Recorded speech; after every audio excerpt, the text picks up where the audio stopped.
In the Senate just gave preliminary approval to an $8.5 billion plan for public schools.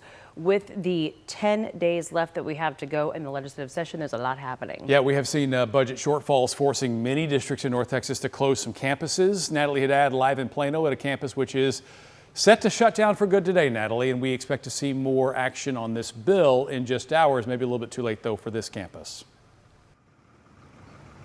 Absolutely. There's no telling if the funding bill that is on the table now would have saved a campus like this one here in Plano ISD.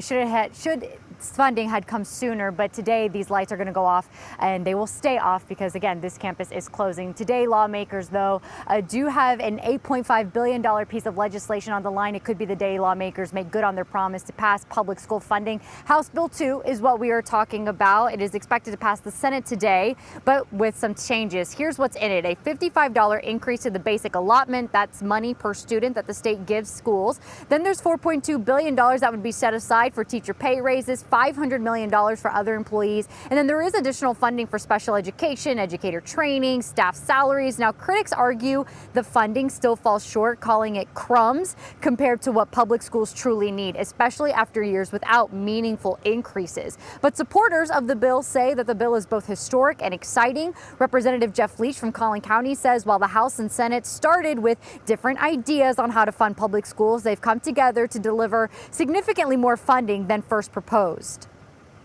We're investing into programs that are proven to work and that we're supporting our schools all across the state. And so I think that's what you're going to see from this package. And we'll see whether it goes far enough. And if not, then we'll come back in 2 years and we'll continue to double down on these investments on behalf of our public school children.